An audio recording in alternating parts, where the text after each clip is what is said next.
Hello, my name is Brock Sanderson, 35 years old. I am the eldest son of the Sanderson family, a wealthy and influential lineage in the Hamptons, New York. I manage the family's investment fund, and my life, at least from the outside, appears to be a picture of perfection. But if you look closer, you'll see the cracks, secrets, injustices, and the burdens I've carried on my shoulders for years. I stand before the large glass window in my office, gazing down at the bustling Manhattan streets below. Cars glide by in an endless stream, neon lights flicker and reflect on the glass, and I feel an indescribable emptiness creeping into my chest. I'm not one to complain. Truly, I was raised not to. But today, something in the air makes me want to pause, to reflect on what has brought me here. Standing at the pinnacle of power and responsibility, yet strangely alone. The Sanderson family. If you live in the Hamptons or anywhere within New York's elite circles, this name is no stranger. We are a symbol of wealth, of sprawling beachfront estates, of lavish parties the world covets an invitation to. My father, Philip Sanderson, built a real estate empire from scratch, and my mother, Julia, with her refined taste and skillful diplomacy, turned the Sanderson name into a brand. To outsiders, they are the perfect couple. Strong, powerful, and untouchable. But I, more than anyone, know that things are not so simple. I grew up in a world where everything was calculated. From perfectly tailored suits to the way I had to smile in family photos, everything had to reflect the Sanderson perfection. As the eldest son, I was taught that responsibility is everything. I learned to manage the family's investment fund as a teenager, sitting through meetings I only half understood but nodding as if I had it all figured out. My father always said, "Brock, you are the keeper of this family's flame. Never let it go out." And I've done just that, day after day, year after year, until it became a part of me, like breathing, like a heartbeat. But then there's Lance, my younger brother. Oh, Lance. Just thinking about him is enough to make me want to laugh and sigh at the same time. Lance, 28 years old, is the embodiment of rebellion. If I am the carefully tended flame, Lance is a storm tearing through everything in its path. He's handsome, charismatic, with a smile that could charm anyone. But Lance doesn't care about responsibility, the family, or it seems even himself. He lives as if tomorrow doesn't exist, partying all night, gambling, and fleeting romances I've long stopped keeping track of. Our parents always shield Lance as if he's a precious gem to be protected from his own mistakes. He's still young, my mother often says, her voice gentle but resolute. He'll grow up. But I know, and deep down she knows too, that Lance is not just young. I remember when we were kids running through the sprawling lawns of our Hamptons estate. I, the serious older brother, always tried to keep Lance out of trouble. Once he broke a priceless antique vase that my father cherished, and I took the blame. My father punished me, scolded me harshly. Lance, meanwhile, just grinned, that mischievous smile I both loved and hated. "Thanks, Brock," he said before running off to play again. Back then I thought I was protecting him. But now, looking back, I wonder if I unwittingly enabled his irresponsibility. The favoritism my parents show Lance is nothing new. It's like an old wound, quietly aching, but I've learned to live with it. When I aced my college entrance exams, my father merely nodded and said, "Good job, Brock. That's what I expect from you." But when Lance failed his driving test for the third time, my mother hugged him, comforting him with, "It's okay, you'll do better next time." I'm not jealous, at least I tell myself I'm not. But deep down I feel the injustice. I've spent my entire life doing the right thing, keeping the Sanderson family's flame burning bright, but it never seems enough to earn the loving gaze my parents reserve for Lance. Amid all this chaos, I'm fortunate to have Olivia. My wife, Olivia, is the light of my life. She's 34, a talented endocrinologist working at a prestigious Manhattan hospital. Olivia doesn't belong to the glitzy world of the Sandersons, and that's exactly why I love her. We met 6 years ago at a charity fundraiser my family hosted. I still remember the moment she walked into the room wearing a simple yet elegant blue dress, her brown hair cascading loosely, and a warm smile that seemed unfazed by the opulence around her. She stood there chatting with a group of doctors about the latest endocrinology research, and I was instantly captivated. Olivia is intelligent, perceptive, and above all, grounded. She doesn't get swept up in my family's drama or blinded by the Sanderson name's allure. To her, I'm not Brock Sanderson, heir to an empire, but just Brock, a man who sometimes feels tired, sometimes doubts himself, but always tries to do the right thing. Olivia is the only person I can share my deepest thoughts with, the fears I wouldn't dare admit to anyone else. She listens without judgment and offers sharp, trustworthy advice. Last week, my brother caused another mess. I got a call from a casino in Atlantic City where Lance had lost tens of thousands of dollars and left an unpaid bill. I had to fly there, sort everything out, and bring him home, drunk. As usual, my parents just sighed and told me to keep an eye on your brother. I wanted to scream, to ask them why I'm always the one cleaning up Lance's messes. And in moments like that, my wife is the anchor that keeps me sane. But today, when Lance called me this morning, his voice was different. It wasn't the usual confident, evasive tone I was accustomed to. There was a tremor, an unease I had never heard from him before. Brock, I need to see you. It's big. Those words echoed in my mind as I sat in my office, watching the clock tick slowly. I didn't know what bomb he was about to drop, but my gut told me it wouldn't be as simple as another debt or a drunken escapade. As I prepared to leave the office to meet Lance, my phone rang again. This time it was my mother, Julia. Her voice was icy, as if she were holding back a storm. Brock, come home tonight. We need a family meeting. It's important. No explanation, no hint of warmth. My chest tightened. A call from my mother in that tone could only mean one thing. It was about Lance. I replied curtly, "Yes, Mother," and hung up, feeling like a soldier gearing up for battle. I drove to the Hamptons, the familiar route from Manhattan to the family estate, stretching longer than usual. The lush green trees lining the road, the sunset glinting off the ocean, all of it was picturesque, but I couldn't enjoy it. My mind was racing with questions. What had Lance done? What scandal was it this time? And why had my mother called a family meeting? I texted Olivia, telling her I'd be late and might need her by my side tonight. She didn't pry, only replying to drive safely. When I arrived at the Sanderson estate, night had fallen. The sprawling mansion with its marble columns and stained glass windows glowed under the chandelier's light. The butler, Harold, opened the door, offering a polite smile, but his eyes betrayed worry. "Master Brock, everyone's waiting in the grand living room," he said, his voice almost a whisper. I nodded and stepped inside, immediately sensing the heavy atmosphere. My father, Philip, sat in his large leather armchair, a glass of whiskey in hand, his gaze sharp as a blade.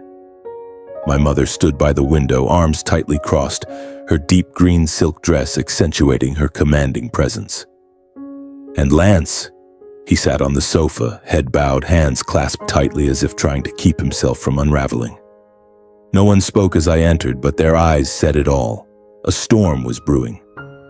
"Brock, sit," my father said, his voice low but authoritative. I pulled up a chair, sitting down and trying to maintain a calm exterior despite the chaos swirling inside me. "What's going on?" I asked, my eyes moving from my father to my mother, then settling on Lance. He didn't look up, only mumbled something incoherent. My mother took a deep breath, as if summoning all her courage. "Lance has something to announce," she said, her voice trembling slightly. "And we need your help, Brock." As always. Her words cut like a knife, not because of their meaning, but because of the way she emphasized, "as always." I felt a surge of anger but suppressed it, nodding for them to continue. Lance finally looked up, his eyes red as if he'd been crying or hadn't slept all night. "Brock," he began, his voice choking, I'm getting married." I blinked, processing the information. Married? Lance, who never stayed with a woman for more than 3 months, was talking about a wedding? I almost laughed, but the panic in his eyes stopped me. To whom? I asked, my voice steady but my mind already conjuring up scenarios. Some girl from a party? A model? A gold digger? With Lance, anything was possible. Vivian Bennett, Lance replied, his voice barely a whisper. She's pregnant. The words detonated like a bomb in the room.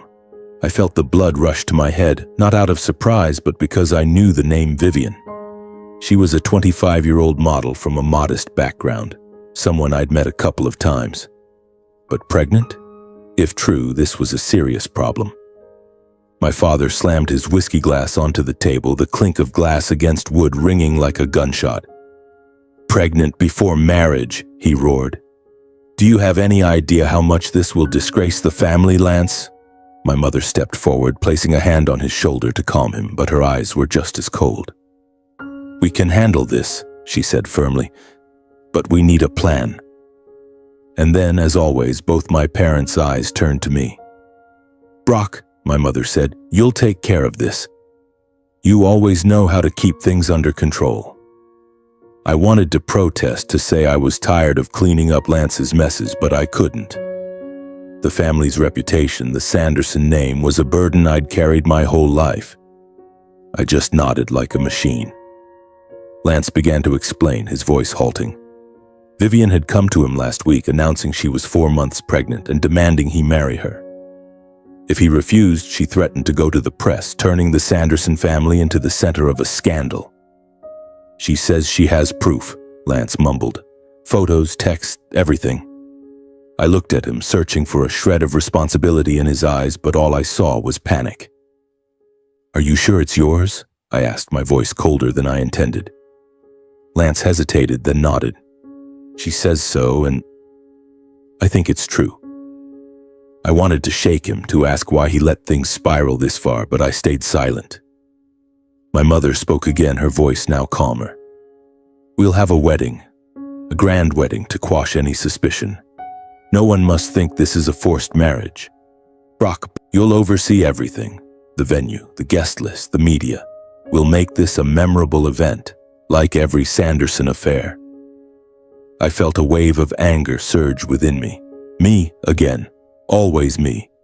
But I just nodded, as always. All right, I said. I'll handle it. My father looked at me, his gaze softening slightly, but he said nothing. Lance kept his head down as if he knew he'd just thrown me into another mess. When I left the estate that night, my mind was spinning. A wedding? A baby? A potential scandal? I drove back to Manhattan feeling like the weight of the world was on my shoulders. When I stepped into our apartment, Olivia was waiting, sitting on the sofa with a glass of wine and a medical journal in hand. She looked up, her sharp but concerned eyes meeting mine. Brock, are you okay? She asked, standing and wrapping her arms around me. I told her everything, about Lance, Vivian, the wedding I was now forced to organize. Olivia listened without interrupting, but I could see her analyzing, as she did with complex medical cases. When I finished, she took my hand, her voice gentle but firm. Brock, I know you feel responsible for your family, but this time, something's off. You need to be careful. Careful of what? I asked. Though deep down I knew she was right, Olivia always saw what I missed. This Vivian girl, Olivia said, a glint of suspicion in her eyes. If she's willing to threaten your entire family to get married, it might not just be about a baby. You need to dig deeper. I nodded, a chill running through me. Olivia was right. Something wasn't right, and I would have to uncover the truth, even if it meant confronting Lance, Vivian, or even my own family. But right now, I don't have time to think too much. A grand wedding awaits me to organize, and as always, I have to ensure everything goes perfectly, at least on the surface. 2 weeks after the family meeting, I found myself at the center of a whirlwind. Lance and Vivian's wedding was planned at a luxurious resort in the Hamptons, a venue the Sanderson family often chose for major events. This wasn't just a wedding. It was a statement, a performance to solidify our family's standing among the elite. I'd been working tirelessly, coordinating with the event team, from selecting a Michelin-starred chef's menu to ensuring a live orchestra from Paris would arrive on time. My mother insisted there could be no mistakes, and my father merely nodded as if everything was already under control. The resort was transformed into a lavish paradise. The pathways leading to the main venue were adorned with white orchids and sparkling crystal lanterns. A luxury yacht was chartered for a dinner party on the sea for the second night. Hundreds of guests, from real estate tycoons to Hollywood stars, had confirmed their attendance. The cost of the 4-day wedding celebration reached millions of dollars, but for the Sandersons, money was never the issue. The issue was reputation, and I was tasked with keeping it untarnished. I stood on the resort's balcony looking down at the outdoor reception area being set up. The tables were draped in white silk, each wine glass polished to a gleam, and the air was filled with the scent of fresh flowers. But inside, my unease grew stronger. Olivia was right. Something was off, though I couldn't yet put my finger on it. All I knew was that Vivian, the bride-to-be, was at the heart of my suspicions. The first day of the wedding festivities began with a cocktail party by the pool. I wore a perfectly tailored gray suit standing beside Olivia, who looked radiant in a turquoise silk dress. She smiled, shook hands with guests, but I knew she was observing. Olivia was always like that, sharp, refined, and never missing a detail. "You okay?" she whispered as we stood near the bar where champagne was being poured endlessly. "I'm fine," I replied, but my voice lacked conviction. Olivia tilted her head, her eyes suggesting she knew I was hiding something. "You're thinking about Vivian, aren't you?" she asked. I nodded, unwilling to lie. "She's over there," Olivia said, pointing to a corner of the party area where Vivian stood, dazzling in a vibrant red dress, laughing with a group of guests. Vivian Bennett. I had to admit she was magnetic. Her golden blonde hair, sparkling blue eyes, and confident smile made it seem like she was born for this world. But there was something about the way she moved, the way she spoke, that felt inauthentic. She was too perfect, too performative. I watched her from afar, trying to spot signs of a woman 4 months pregnant, but I saw nothing. No fatigue, no slower gait, none of the signs I'd noticed in pregnant women before. Olivia squeezed my hand, pulling me from my thoughts. "Brock, I noticed something," she said, her voice low so no one could overhear. "Vivian isn't drinking alcohol. That's normal for a pregnant woman, right? But she's also refusing juice, sticking to plain water. And have you seen how she eats? She just ate sashimi over there." Olivia gestured toward the buffet table where a plate of salmon sashimi had a few pieces left. "Pregnant women usually avoid raw food. She's not acting like someone who's pregnant." I frowned, processing her words. "Maybe she's just careless?" I said, but even I could hear the lack of conviction in my voice. Olivia shook her head. "No, Brock. Something's not right. I'm a doctor, I know these signs. She hasn't gained weight, shows no signs of fatigue, nothing. And have you noticed how she shows off her baby bump? She always places her hand on her stomach when someone mentions the baby, but it feels too theatrical." I glanced at Vivian again. She was laughing loudly, her hand resting lightly on her stomach as if deliberately drawing attention. A group of older women surrounded her, asking about the baby, and Vivian responded with exaggerated enthusiasm. "Oh, it's already kicking," she said, her voice high-pitched. But Olivia was right. It didn't feel genuine. The way she performed, the way she dodged specific questions, it all raised red flags. On the second night of the wedding, Olivia and I had a private moment in the resort's garden. The moonlight illuminated the rose bushes, and the sound of waves crashing against the shore created a soothing melody. I held Olivia's hand, feeling like she was my only anchor in this storm. "I think she's lying, Brock," Olivia said bluntly, no sugarcoating. "I'm not sure, but I don't believe she's pregnant." I sighed, rubbing my temples. If she's lying, then why? Why go so far as to force Lance to marry her? What does she want? Olivia looked at me, her gaze sharp yet gentle. Money? Power? Revenge? Who knows, Brock? But you need to find out. If she's playing a game, your family and Lance are being used. I nodded, a weight pressing on my chest. I didn't want to believe Vivian was orchestrating a charade, But Olivia's instincts were rarely wrong. I decided to pay closer attention, ask questions, and observe. I started with Lance, but as usual, he dodged me. "Brock, I don't want to talk about this," he said when I tried to pull him aside during the yacht dinner party. "Vivian says she's pregnant, and I believe her.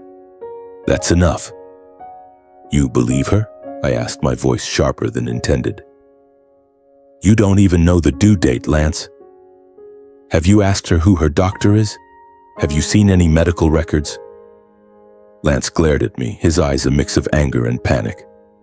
"Why do you always have to dig into everything, Brock? Can't you just let me be?" I wanted to shout, to tell him I was trying to protect him, to protect our family, but I just shook my head and walked away. Lance never changes, and I, as always, was stuck in the role of the fixer. By the third day, the official wedding day, I was more stressed than ever. Vivian appeared in a pristine white wedding gown, its long train flowing behind her, a delicate veil fluttering in the breeze. She looked like a princess, but her eyes, cold, calculating, sent a shiver down my spine. I stood in my role as overseer, ensuring everything ran smoothly, but my mind was racing with doubts. Olivia, standing beside me during the ceremony, whispered, "Brock, I checked something. Vivian said she's been getting prenatal care at a hospital in Manhattan, but I called them and they have no record of her." I turned to her, my heart pounding. "You're sure?" I asked. Olivia nodded. "Positive. Brock, she's hiding something, and we need to find out what before this goes too far."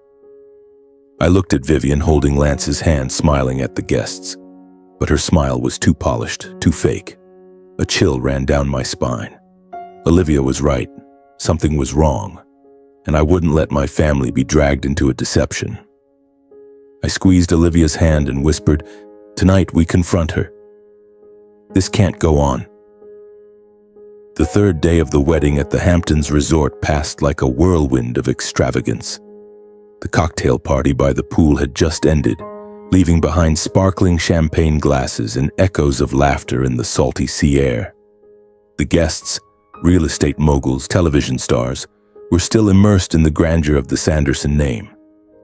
But I couldn't lose myself in the festivities. Every smile, every handshake, was just a facade hiding the storm raging inside me. Olivia and I had been watching Vivian for 3 days, and our suspicions, her suspicions, now mine, were growing stronger. I took a deep breath, trying to sort through the chaos in my mind. I didn't want to believe Vivian was a fraud, but I couldn't ignore the signs. And Lance, my brother whom I'd protected my entire life, might be hiding something far worse than I'd imagined. "All right," I said, my voice resolute. "We'll talk to her now." I asked a resort staff member to invite Vivian to a small meeting room downstairs, under the pretense of discussing some final wedding details. Olivia and I entered the room first, a quiet space with dark wooden walls and a long table in the center. My heart was pounding as if I were about to step into a battle I wasn't sure I'd win or lose. Vivian appeared a few minutes later, still in her vibrant red dress from the cocktail party. Her smile bright, but her eyes glinting with a trace of wariness. "Brock, Olivia," she said, her voice sweet as honey. "Is something important?" I thought everything was set for tomorrow. "Sit down, Vivian," I said, gesturing to a velvet-upholstered chair.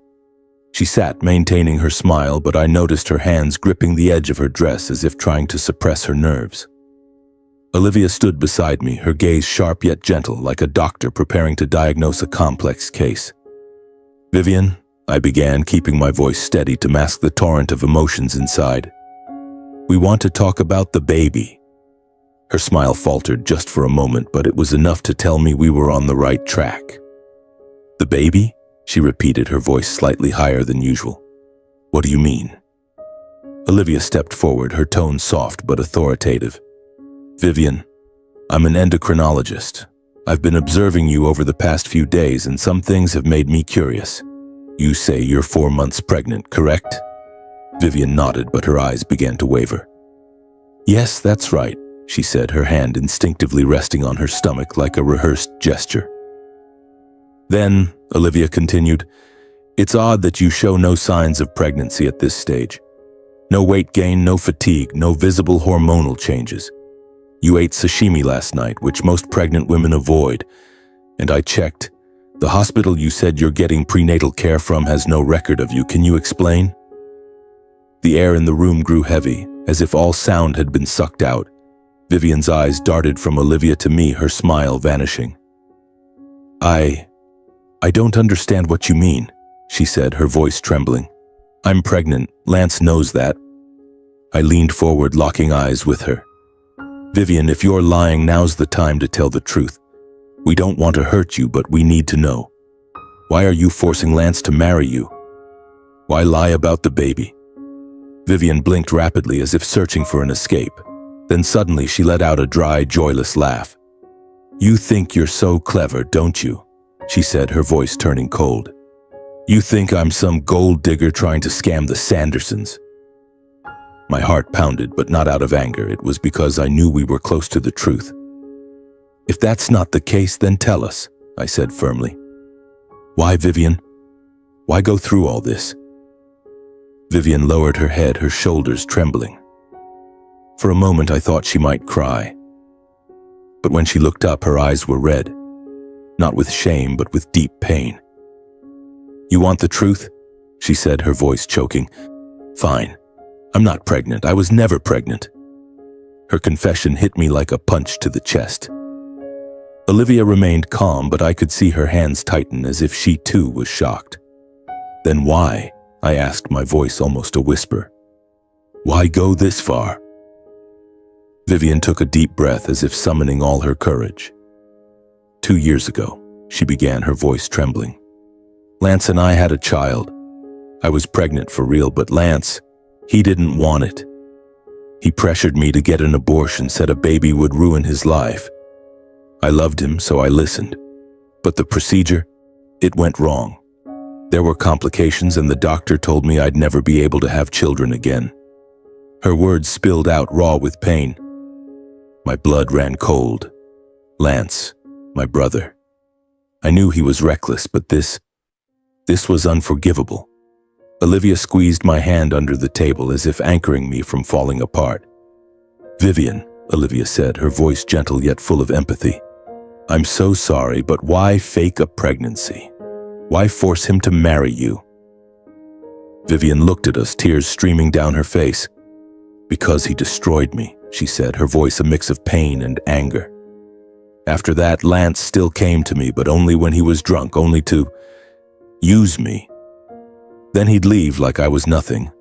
I lost everything because of him, my chance to be a mother, my self-respect, everything. So I decided if he wouldn't take responsibility, I'd make him. I knew the Sandersons feared a scandal more than anything. I threatened to go public, and they pushed Lance to marry me. I sat there, speechless. Everything I'd thought about Lance, his recklessness, his irresponsibility, came into sharp focus. But at the same time, I felt a strange empathy for Vivian. She wasn't the schemer I'd assumed. She was a woman broken, driven to desperation by my own brother. Vivian, I finally said, my voice hoarse with emotion, why didn't you tell the truth from the start? We could have helped you. Vivian shook her head, tears still falling. Who would believe me? I'm just a model, Lance's plaything. No one in your world cares about me, but please keep this a secret. I'll leave. I'll cancel the wedding, I promise. I'll disappear quietly. Olivia looked at me, her eyes filled with concern. Vivian, she said gently, we understand your pain. But keeping this secret, it won't bring justice. If you want Lance to take responsibility, we'll help you, but you need to be honest with us. Vivian buried her face in her hands, sobbing. I don't know what to do anymore, she whispered. I love Lance, but I hate him too. I'm sorry for deceiving everyone. Please don't tell anyone. Let me go. I looked at Vivian, then at Olivia. What do you think we should do? I asked, my voice rough with emotion. Olivia tilted her head, her eyes thoughtful. Brock, if we expose the truth right now during the wedding, it'll be a disaster. Not just for your family, but for Vivian too. She's in a desperate situation, and going public will only hurt her more. I think we should keep this quiet, at least for now. I looked at Vivian, still clutching her face, her shoulders shaking with sobs. I felt a deep empathy for her, but also a burning anger toward Lance. He hadn't just hurt Vivian, he'd put me in this position. Once again, I was cleaning up his mess. But Olivia was right. Exposing the truth now would only make things worse. I needed a way to protect the family's reputation while ensuring Lance couldn't keep dodging responsibility. "Vivian," I said finally, my voice firm despite the turmoil inside. "I won't tell anyone, at least not now, but I don't want you to leave." She looked up, her eyes wide with confusion. "What do you mean?" she whispered. "I want you to go through with the wedding," I said, each word feeling like a heavy stone. "Not because I want to protect Lance, but because I want him to face what he's done. If you leave, he'll slip away scot-free like always. I want him to marry you, to live with you, and to learn to take responsibility, but I promise you I won't let my family hurt you. You have my word." Vivian stared at me, her eyes wavering between fear and doubt. You'll keep this secret?" she asked, her voice trembling. "You won't tell your parents?"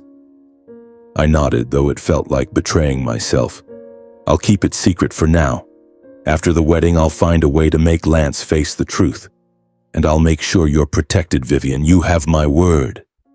Olivia looked at me, her eyes filled with concern but also a hint of approval. She knew I was struggling, knew this decision went against my every instinct, but she also knew it was the only way to keep everything from collapsing, for now. Vivian wiped her tears, nodding weakly. "All right," she whispered. "I'll do as you say. I'll go through with the wedding, but please, don't leave me alone in this." "We won't leave you alone," Olivia said, her voice gentle but certain.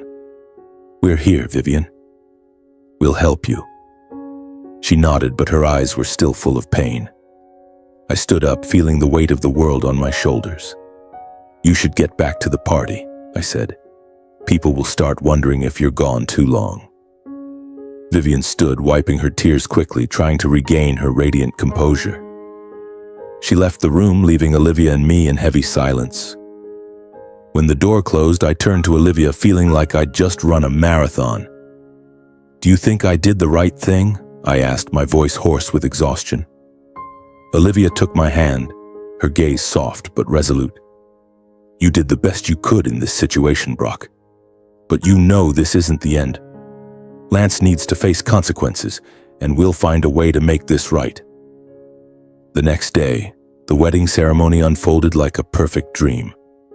Vivian walked down the aisle in her stunning white gown. Lance stood at the altar with a forced smile.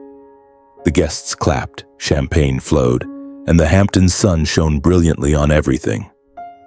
I stood there overseeing every detail, ensuring no mistakes, but inside I felt hollow. Olivia stood beside me, her hand brushing mine, a reminder that we were facing this together. None of the guests knew about the confrontation the night before. No one knew about the secret we were keeping. The wedding went off without a hitch, as if nothing had happened. But I knew deep down that this truth couldn't stay buried forever.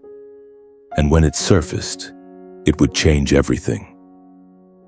2 weeks after the wedding, I called my parents, asking them to come to the Sanderson estate in the Hamptons for a family meeting. I told them it was urgent, related to Lance. I didn't mention Vivian or reveal any details, but my mother's voice over the phone was laced with worry. Olivia and I drove to the Hamptons on a chilly autumn afternoon with golden and crimson leaves falling along the road. The estate loomed ahead, its marble columns and sprawling lawns a reminder of the legacy I was raised to protect. But today I wasn't here to protect. I was here to confront. As we entered the grand living room, my parents were already there. My father, Philip, sat in his leather armchair, a glass of whiskey in hand, exuding his usual air of authority. My mother, Julia, looked impeccable in a tailored blazer, but her eyes betrayed her unease. Lance sat on the sofa, his posture slouched but his gaze defensive. Vivian stood near the window, her body tense, her face pale. "Brock, what is this about?" my father demanded, his voice icy. "You said it was urgent. Don't waste our time." I took a deep breath, feeling Olivia's hand brush against mine, a reminder that she was here with me. "This is about Lance," I said, my voice steady despite the turmoil inside, "and Vivian, and the truth about their marriage." Lance shot up, his eyes flashing with anger. "What the hell are you talking about, Brock?" he snapped, but I caught a tremor in his voice as if he knew something was about to explode. I ignored him, turning to my parents. Before the wedding, Olivia and I spoke with Vivian. We had suspicions about her pregnancy, so we confronted her. She admitted something you all need to hear. I looked at Vivian, her head bowed, her hands clenched so tightly her knuckles were white. "Vivian, do you want to tell them, or should I?" She looked up, her eyes red, her voice trembling. I'm not pregnant," she said, her voice so soft it was barely audible. "I was never pregnant."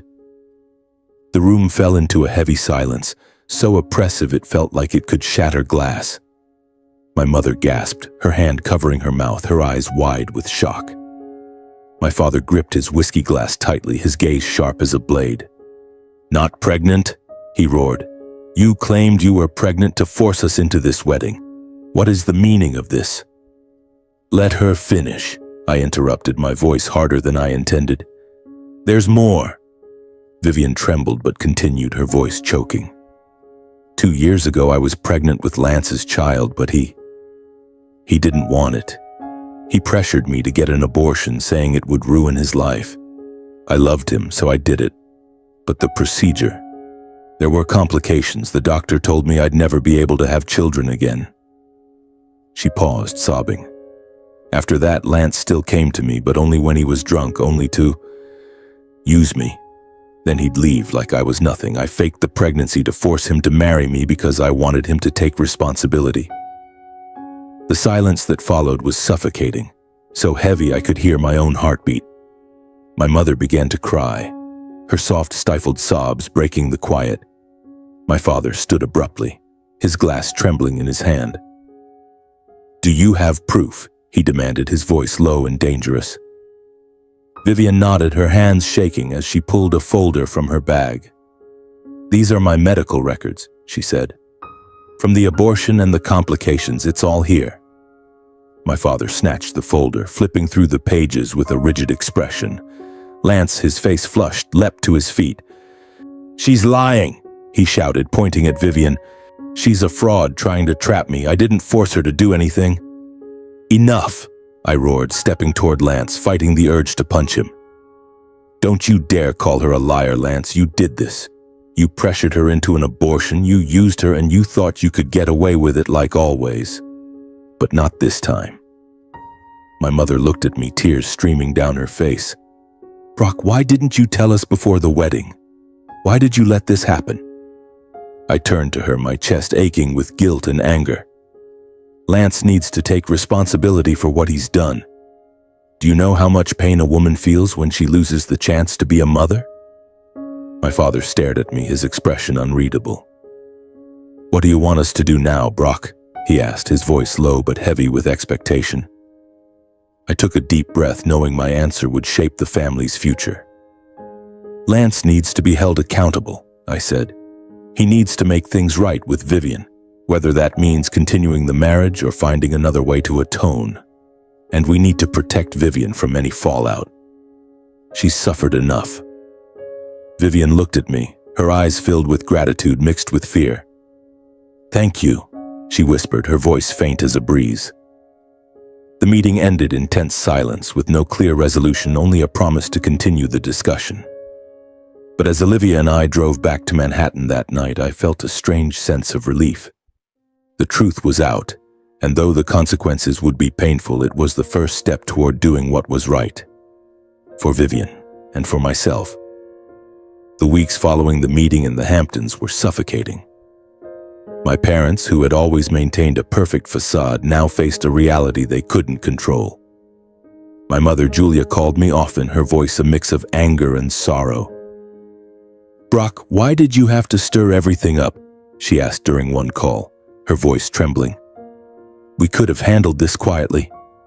I wanted to tell her that silence wasn't the way to make things right, that covering up only made Lance worse, but I held my tongue.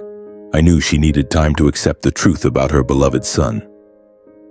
My father, Philip, was colder. He didn't blame me outright, but his eyes during our last meeting said it all. He was disappointed not just with Lance, but with me for shattering the perfect Sanderson veneer. My relationship with my parents grew strained, our family dinners now filled with uncomfortable silences. But I had no regrets. For the first time in my life, I felt I'd done the right thing. Not for the family, but for my own conscience. Lance, as I expected, refused to change. A week after the meeting, he called me, his voice brimming with anger and desperation. "You've ruined my life, Brock," he shouted over the phone. "Vivian's a snake and you took her side." I suppressed my anger, trying to keep my voice calm. "Lance, you're the one who hurt her. You need to take responsibility." But he hung up, unwilling to listen. Not long after, I heard from my mother that Lance had gone to a lawyer wanting to divorce Vivian immediately. He thought he could escape, as always. But this time, my parents didn't indulge him. In a meeting I wasn't invited to, they issued Lance an ultimatum. "You will stay with Vivian for at least 2 years," my father declared, his voice uncompromising. "You caused this and you will not run away. If you divorce, Vivian will receive a substantial settlement. This isn't a request, Lance. It's an order." I wasn't there, but my mother recounted it to me, and for the first time I saw a hint of resolve in how they dealt with Lance. Perhaps at last they realized their coddling had created a man incapable of accountability.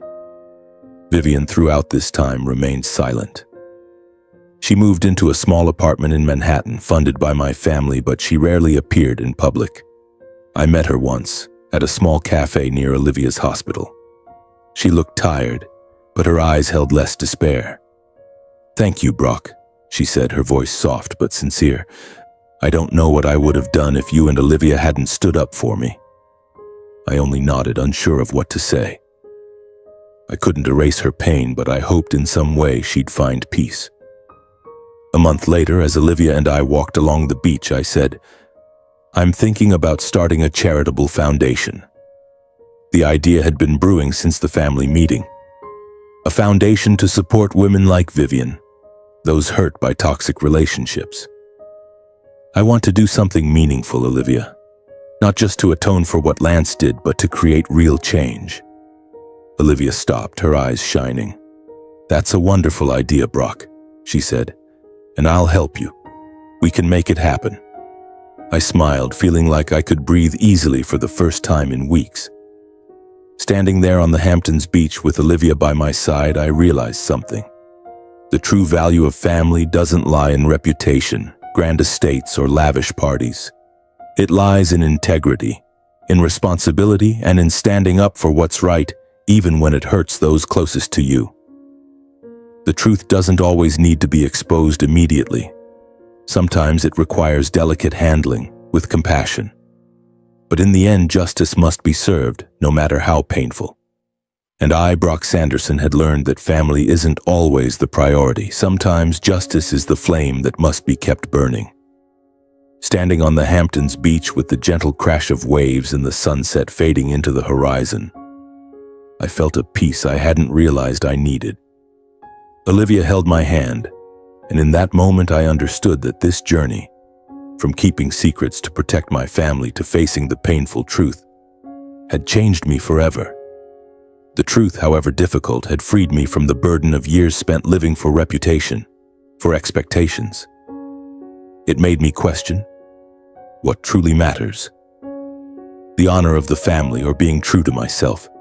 I turned to Olivia, her eyes glowing under the sunset's light. "Have you ever had to keep a secret that you knew would hurt someone if it came out?" I asked, my voice low.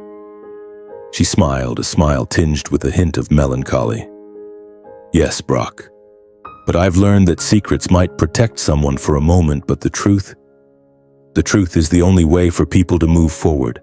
As painful as it is, it paves the way for healing."